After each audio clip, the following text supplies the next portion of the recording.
বন্ধুরা, আপনাদের সকলকে আমাদের চ্যানেলে স্বাগত জানিয়ে আজ সকালে বাজেটে জাস্ট একদিন আগে আপনারা সকলেই জানেন গতকাল অধিবেশন শুরু হয়েছে। আগামী 12 তারিখ অর্থাৎ আগামীকাল হাতে জাস্ট কিছু সময়ের অপেক্ষা, কিছু ঘন্টার অপেক্ষা। তারপর একটা বড় ডেডলাইন, আপনারা সকলেই জানেন যে ডেটকে কেন্দ্র করে আজ থেকে প্রায় 1 মাস ধরে ক্যাম্পেনিং চলছে সমস্ত মিডিয়া হাউস, যে এই বাজেটে রাজ্যের বেশ কিছু চুক্তিভিত্তিক সেক্টরের কর্মচারীর রাজ্য সরকার সুখবর নিয়ে আসতে পারে।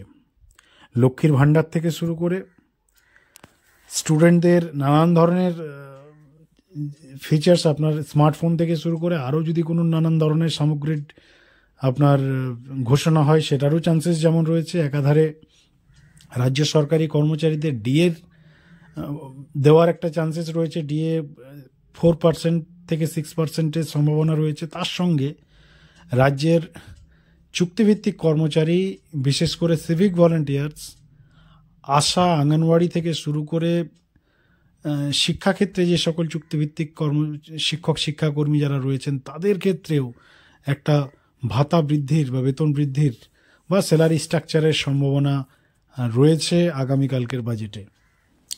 আপনারা সকলেই জানেন লাস্ট 1 মাস থেকে এই সংক্রান্ত খবর সমস্ত media house, news portal, social media একাধিক জায়গাতে আপনারা শুনছেন। আমাদের চ্যানেলও আমরা এই নিয়ে বহু আপডেট আপনাদের দিয়েছি। এবার সমস্ত কিছুর যে শেষ মুহূর্ত আপনারা সকলেই জানেন আগামীকাল এই সমস্ত ক্যাম্পেনিংয়ের অবসান হবে আগামীকাল। আগামীকাল কি হচ্ছে না হচ্ছে সকলের নজর রয়েছে, কিন্তু তার আগে কিছু ইনফরমেশন আমাদের কাছে এসছে। আজকে সন্ধ্যেবেলার প্রতিবেদনে আমরা জানাবো। হয়তো একটু হতাশ হবেন আপনারা, কিন্তু তার জন্য অপেক্ষা করতে হবে সন্ধ্যেবেলা পর্যন্ত। যারা আমাদের চ্যানেলের কন্টিনিউ ভিউয়ার্স রয়েছেন তারা অবশ্যই সন্ধ্যেবেলার প্রতিবেদনে চোখ রাখবেন। তা এখনও পর্যন্ত বন্ধুরা যা খবর রয়েছে তাতে বেশ কিছু ইনপুট এসছে এই বাজেট সংক্রান্ত।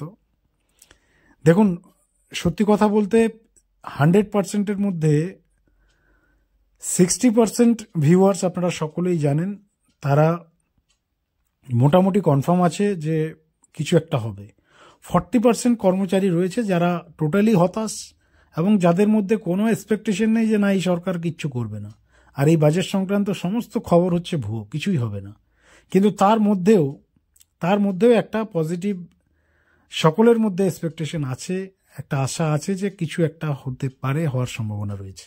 দেখুন, এই খবর যদি শুধুমাত্র ডিএনএ বাংলা প্রচার করতো তাহলে একটা কনফিউশন থাকতো যে একটা চ্যানেল, সেটা সাধারণ ছোট ইউটিউব চ্যানেল, ফালতু ফালতু খবর দিচ্ছে, হয়তো নিজের থেকেই খবর তৈরি করছে। কিন্তু আপনারা দেখেছেন সমস্ত মিডিয়া হাউস, বাংলার সোশ্যাল মিডিয়ার মোটামুটি প্রতিষ্ঠিত পোর্টাল যেগুলো রয়েছে তারা সকলেই এই সংক্রান্ত খবর পাবলিশ করেছে। টেলিভিশন মিডিয়াতেও আপনারা খবর শুনেছেন এই বিষয় নিয়ে, এই সংক্রান্ত, অর্থাৎ সমস্ত দিক থেকে একটা খবর হাইলাইটেড হয়েছে যে বাজেটে রাজ্য সরকার, যেহেতু লাস্ট বাজেট রাজ্য সরকারের হাতে, যা করার এখানেই হবে। এবার যেটা সবচেয়ে ইম্পর্টেন্ট বিষয়, দেখুন লাস্ট ইয়ার রাজ্য সরকার একটা বিল পাস করেছিল কন্ট্রাকচুয়াল চুক্তিভিত্তিক কর্মচারীদের জন্য, 1/3/2024-এর অর্ডার। আপনারা সকলেই জানেন, এই নিয়েও আমরা বহু প্রতিবেদন করেছি আমাদের চ্যানেলে। 1/3/2024-এর যে অর্ডার, সেই অর্ডার স্পেশালি রাজ্য সরকার পশ্চিমবঙ্গের কন্ট্রাকচুয়াল গ্রুপ সি এবং কন্ট্রাকচুয়াল গ্রুপ ডি, এই যে দুটো সেক্টর, গ্রুপ ডি এবং গ্রুপ সি, চুক্তিভিত্তিকদের গ্রুপ ডি গ্রুপ সি, এই সেক্টরের জন্য তারা তৈরি করেছিল। অলরেডি এই অর্ডার পাস হয়েছে। এই অর্ডার রাজ্য সরকার বিজ্ঞপ্তি প্রকাশ পর্যন্ত করেছে। ডেট 1/3/2024, অর্থাৎ এই তারিখে এই বিজ্ঞপ্তিটা জারি হয়েছে, রাজ্য সরকার পাবলিশ করেছে। আপনারা জানেন, অনেকেই জানেন, আবার অনেকেই জানেন না যে এই অর্ডার অনুযায়ী অলরেডি কিছু কিছু সেক্টরে রাজ্য সরকার লাস্ট ইয়ার অর্থাৎ 2024-এ বেতন বা ভাতা বৃদ্ধিও করেছে।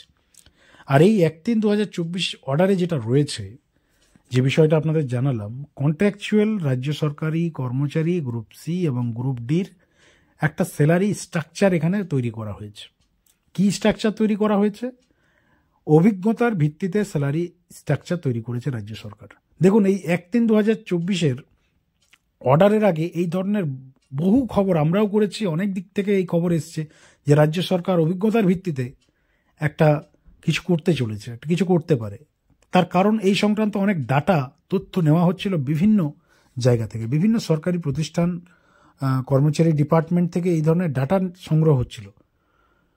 আর এই সংক্রান্ত ডাটা যখন সংগ্রহ হচ্ছিল তখনই একটা আশা করা হয়েছিল বা যে খবর এসেছিল যে রাজ্য সরকার এই ধরনের একটা চিন্তাভাবনা রয়েছে। কিন্তু এই 1/3/2024 অর্ডারে যে ধরনের স্যালারি স্ট্রাকচারটা করা হয়েছে, রাজ্য সরকার যেটা বানিয়েছে, সেটা সত্যি কথা বলতে সকলের পছন্দ।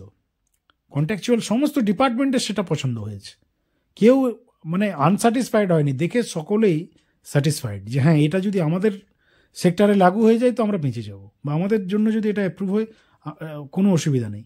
ইভেন আমরা দেখলাম এই বিজ্ঞপ্তি জারি হওয়ার পর সমস্ত সংগঠন যারা এর আগে সমকাজে সমবেতন চাইতো, যারা এর আগে গ্রেড পে উইথ পেমেন্ট চাইতো, যারা এর আগে আপনার পার্মানেন্ট করার দাবি রাখতো, যারা এর আগে বেতন কাঠামো চাইতো, ভাতা বৃদ্ধির দাবি রাখতো, এই সমস্ত সংগঠন আমরা দেখলাম সে চুক্তিভিত্তিক শিক্ষকদের থেকে শুরু করে আশা আইসিডিএস থেকে শুরু করে সিভিক থেকে শুরু করে সকল ডিপার্টমেন্টে যারা সংগঠন বা নেতৃত্ব, সকলের ডিমান্ডে একটা বিরাট বড় পরিবর্তন চলে এলো এবং সকলেই চাইতে লাগলো যে এই 1/3/2024 যে অর্ডারটা রাজ্য সরকার জারি করেছে এই অর্ডারটা আমাদের সেক্টরে যেন লাগু করা হয়।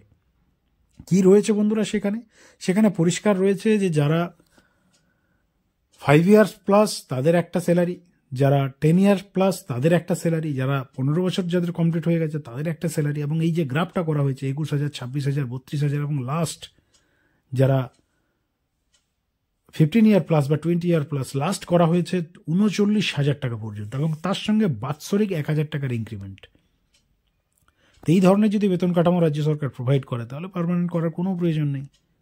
পার্মানেন্ট করতে কেউ রাজ্য সরকারকে বলেনি, এই স্যালারিটা দিলেই হচ্ছে, তো যার ফলস্বরূপ সকলেই স্যাটিসফাইড হয়েছে। তো বন্ধুরা, যে বিষয় নিয়ে এই রেফারেন্সটা আমরা নিয়ে এলাম আজকের প্রতিবেদনে সেটা হচ্ছে এই অর্ডার যখন রাজ্য সরকার জারি করেছে, এই বিজ্ঞপ্তি যখন তারা প্রকাশ করেছে, তার মানে রাজ্য সরকারের কোথাও না কোথাও এই মানসিকতা রয়েছে contractual group C, group D এই লেভেলে যারা কর্মচারী রয়েছে তাদের মোটামুটি একটা সুনির্দিষ্ট ভবিষ্যৎ তৈরি করার, যার ফলস্বরূপ রাজ্য সরকার এই বিজ্ঞপ্তি জারি করেছে। এবং এবার দেখার বিষয় আগামীকালকের বাজেটে রাজ্য সরকার এই সংক্রান্ত কোনো তথ্য, এই রিলেটেড কোনো তথ্য বা এই রিলেটেড ভাতা বৃদ্ধি হয় কিনা, নাকি শুধুমাত্র 1-2 হাজার টাকা বাড়িয়ে রাজ্য সরকার ছেড়ে দেয়, নাকি আবার শুধুমাত্র বরাদ্দটা করে ছেড়ে দেয়। তার কারণ দেখুন, ঘোষণার যে সময়সীমা, অনেকেই গতকালকের আমাদের প্রতিবেদনে প্রশ্ন করেছেন বাজেটে কি ঘোষণা হয়, বাজেটে কি ঘোষণা করা যায়। বন্ধুরা, যারাই এই সংক্রান্ত খবর করেছেন তাদেরকে আমরা একটাই উত্তর দেব বা একটাই সাজেস্ট করব, একটাই তাদেরকে আমরা বার্তা দেব, সেটা হচ্ছে আপনারা প্লিজ একটু গুগল করুন, প্লিজ আপনারা একটু পশ্চিমবাংলার লাস্ট বাজেটগুলো ফলো করুন, যে বাজেটে রাজ্য সরকার কি করেছে না করেছে।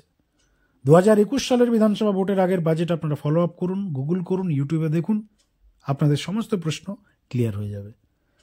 আজ সন্ধ্যাবেলায় এই খবর নিয়ে আসছি, বাজেট সংক্রান্ত লাস্ট অ্যান্ড ফাইনাল আপডেট। কিছু হতাশার খবর রয়েছে, সকলে চ্যানেলে চোখ রাখবেন। ধন্যবাদ।